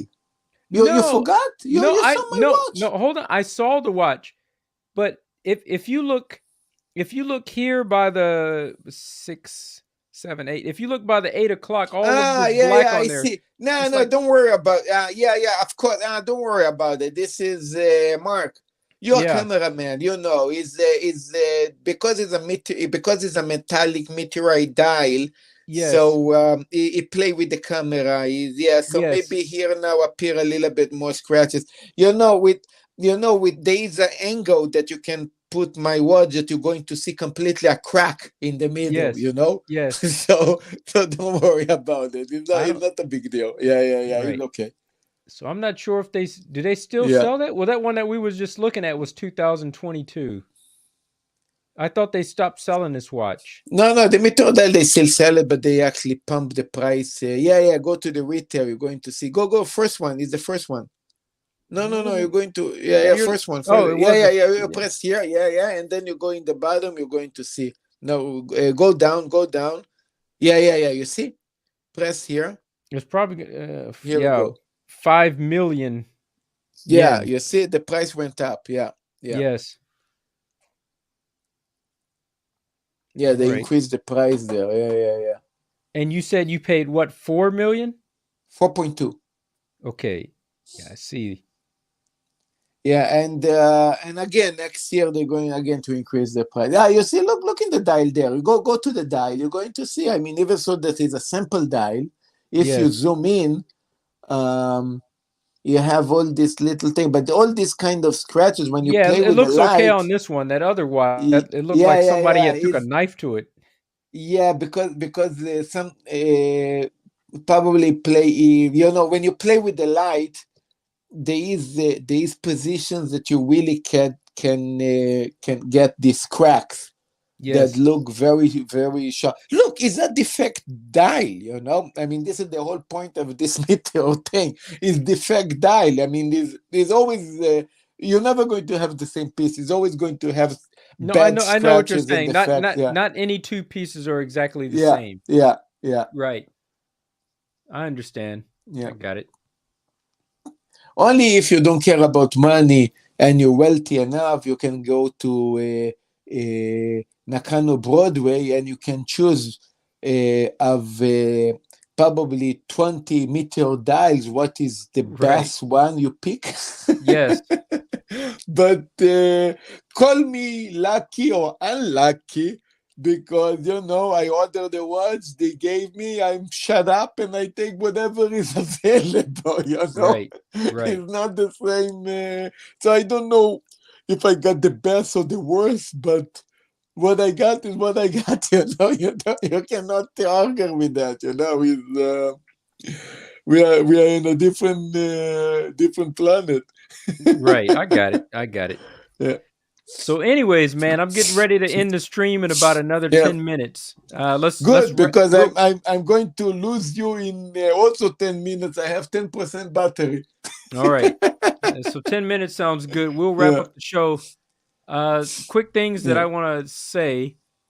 2 things I want to say. One is don't forget to bring the 39 millimeter Tudor, because I want to try it on. I want to try it on to see how it fits on my wrist, because I'm considering buying it this year. I bring one. You want to buy the blue, right? Don't buy the black. No, I want the black, because come on, man. No. I don't take the James black. James Bond wears the black. He doesn't wear the blue. No, I'm anti-black on that watch. I'm really. It's actually funny because I do like black, but that one I'm anti-black. Really anti. No, I'm going to. No. You know why? that's You the know why? original Submariner. That's the No, no, original no. sub. I tell you why I'm anti. I tell you why I'm Tell me anti. why. Because that one in black actually is black with gold, by the way. That's right. And Gold on the bezel. and that black with gold is exactly the same that they have in the 41.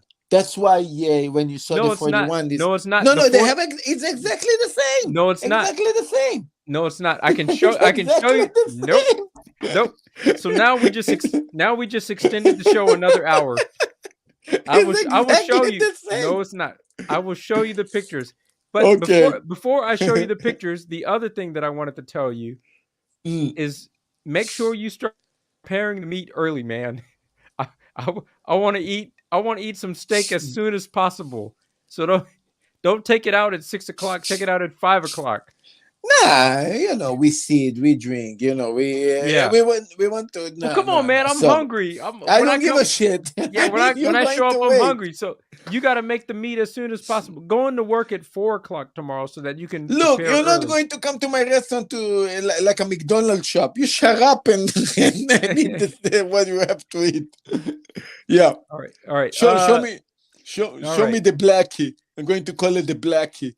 So. All right, hold on. First, I got to open up these. I got to open up 2 different pages here. One of them, while I'm searching for this, I will tell you the difference verbally. The difference is that I'm actually very curious because I actually thought that they are very identical. They are identical, but the one that is 41 meters has white text going around the bezel. And the one that is 39 has gold text going around the bezel. Oh, really? Yeah, because they try to make it look. They try to make it look like faux patina on the watch on the 39 millimeters. So they use gold. I see. So the 41 doesn't have that gold one. No, it doesn't. In fact, let me just go to Tudor.com. Okay, I have to see that because if they are that, if they're identical, you owe me a drink tomorrow. They're identical with the exception of the bezel. Okay, I have to see that. Because the truth is, I actually did want it. You know what? You know what pissed me off on that black one? What is that actually when they actually released the blue, I actually wanted to get both.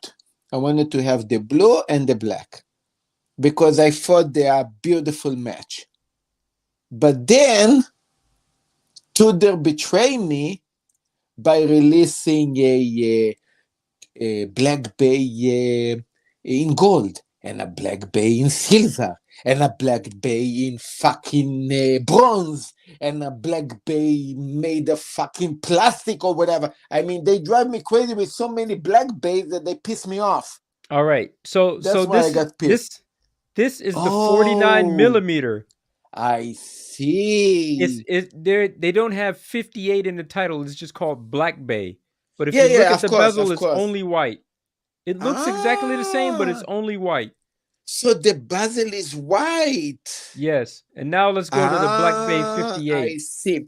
You know, because take note of the price, 518,000. You know what? Because this would confuse me. Look at that. Because the index are gold and the hands are gold, and that's why I got confused. Yes, I lost that small little detail. Good on you, man. I mean, talking for somebody that see worse than me, you actually do pay attention for that thing. I actually did pay attention for, and I actually was looking in. I actually have the catalog, for God's sake. I never really pay attention that much for that. Wow. I can't find the Black Bay 58 again. What the hell is this watch? Black Bay bronze. Oh, okay. Here it is. Here it is.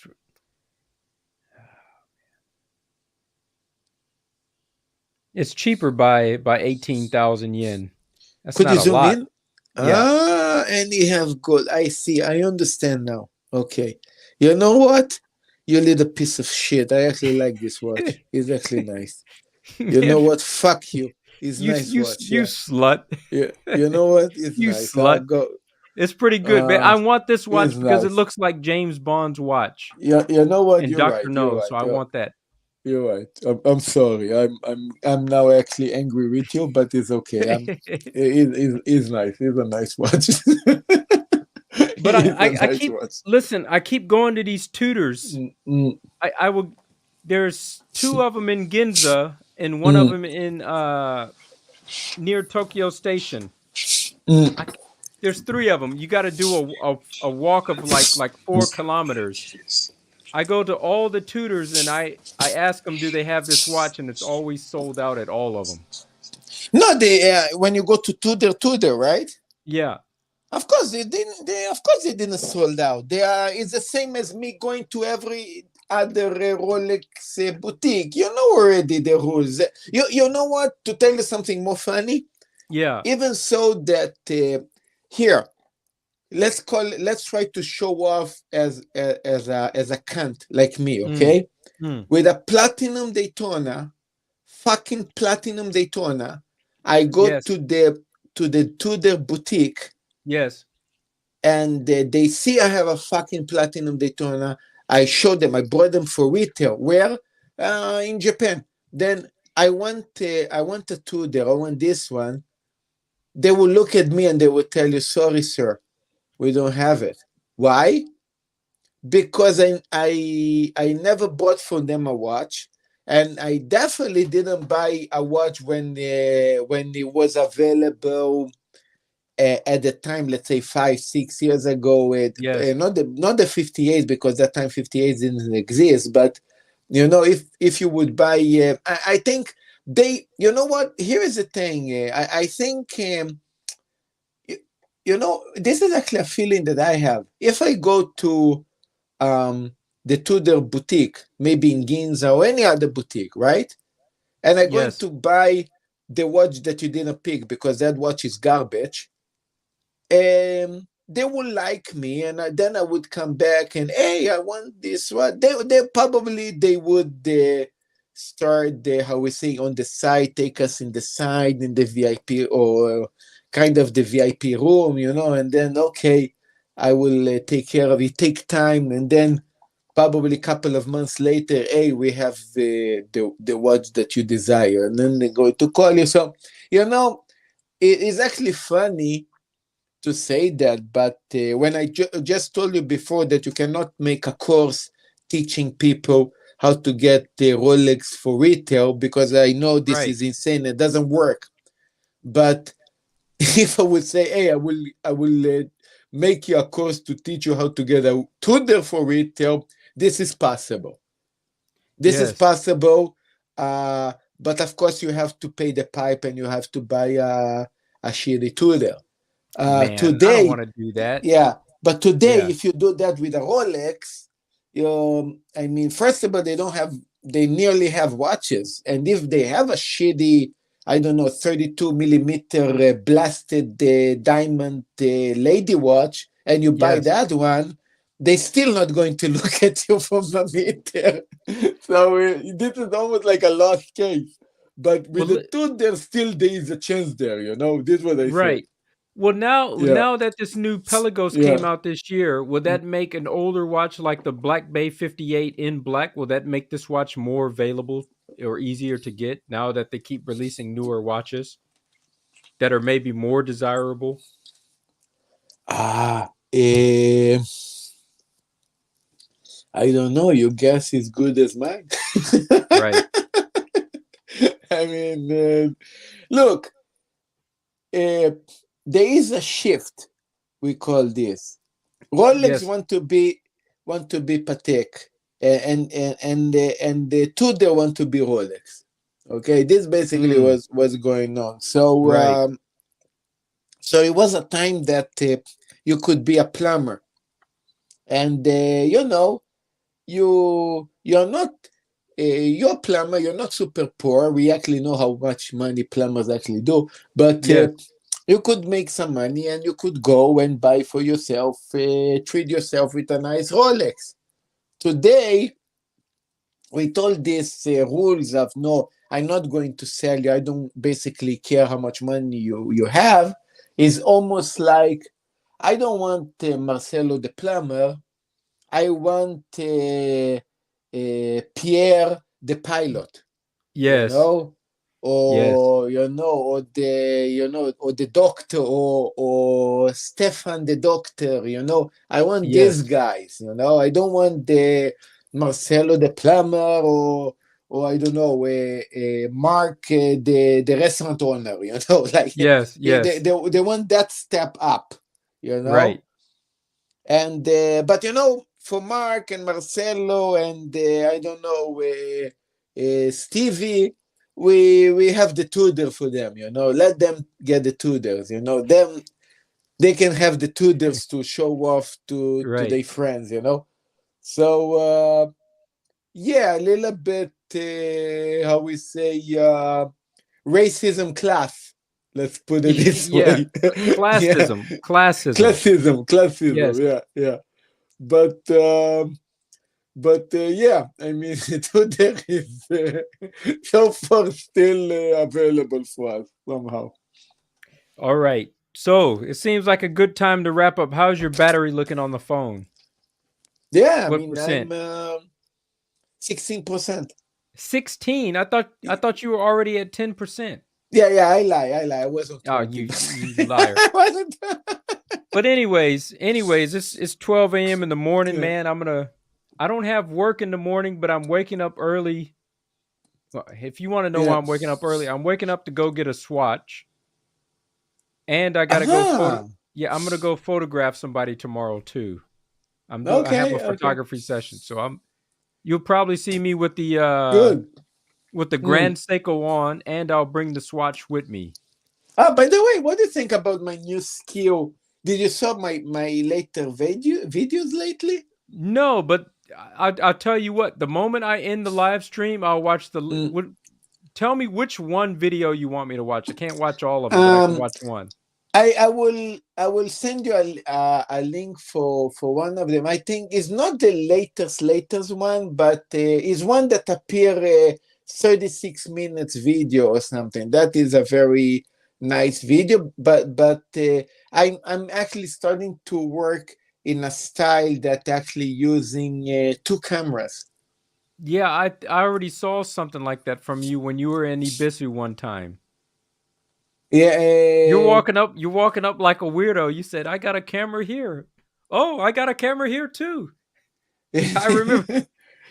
Yeah, the Ibisu. What is that place? Yeah. Garden Place, whatever. Yeah, yeah, Ibisu yeah, Hall. Yeah. yeah. I was in that. Yeah. So I was starting to work in that shift cam because you're a cameraman, and the Yes. problem is actually to coordinate the steps and the lipsticks, because the audio come only from, of course, one Yes. mic. Yes. So to coordinate this, um, look, I'm not going to bullshit you. It's not super hard, but it's you're playing with editing. Yeah. That You you put need to one layer on. coordinate. Yes. Yes. Yeah, and But then it and looks after good. that you It need to doesn't matter shift. Yeah, about how hard it is. It just matters that you finally yeah, you always had two cameras, but you have two cameras and you can do it, so you're doing it. So it looks good that yeah. way. Yeah, no, before I was working, I know, before, you remember, I used to shift from side to side, but I was working I was pretending to have multiple camera in one camera. I Yes. was working on one angle. This Yes. time is completely two separate angle cameras with completely separate. Really, is a true, really two separate cameras that I play with the editing. I pretend to look like I'm using basically 20 cameras now, but yeah, I actually have two Yeah. separate angles, and Right. this is actually very cool. So of course I'm using a low quality camera that is actually the phones, but because of that skill of editing, cutting, and angles, I mean, from a professional cameraman like you, I would love to hear feedback of that style of editing, because it's something that I try to develop now. Yeah. We can chop that up Yeah. tomorrow. So Okay. Cool. tomorrow, bring the watches. Sure. Go into the restaurant and start preparing the meat at 4 o'clock. Fuck you. No way. You're going. You know what? You just pissed me off. You're going to eat your steak 10 o'clock in the night. Remember Oh what I man, said. I'm gonna be. I'm going to push you up to 10. You're going to finish your steak. You're going to sleep in a love hotel. You're not even going to go home. Yeah, This is what I'm going to do to you. Don't get me fired when I already got 2 weeks of work left before they fire me anyways. But yeah. Man, there was something else I wanted to say. Bring the watch, cook the meat early. sorry, I'm gonna stop saying that. What was the last thing that I wanted to tell you? I don't remember. It's the tutor. I remember. No. Yeah, the tutor. And no live streams tomorrow, man. We'll just enjoy it as friends. We don't need to be on camera. You know, Tim doesn't even want to be on camera. He doesn't like it. Yeah. No. Tomorrow, no live stream. No, yeah, I'm not going to do a live stream, but we're going to call some special friends. Right. Yeah, but not in live. It's not going to be live. I hope he's not watching right now. But we'll call Higgins like you did before. We'll call him. We will see. Yeah, I enjoy talking to him. Yeah. That's a good guy. Yeah. I want him on this show as often as he's willing to come on. I'll invite him often. He's the guy. Really quickly, I'm getting ready to close this video for real. He's the one that talked me into buying this particular watch. It's good. It's nice. Yeah. You should talk. You have his contact number. Yeah, you do, right? Yes, I don't have his phone number, but I have his FaceTime. Good. So talk to him. He actually going to be very excited to tell you that he got that all-time watch. You don't need to tell me, because this morning at 5 a.m. I was watching his live stream, and I went backstage after the show had finished, and we had talked about it. But he talked about it the whole show for like an hour and X amount of minutes. He's very excited. This is his Grail watch now. Yeah, no, you have no idea how excited he actually even is. It's because I would be too, man.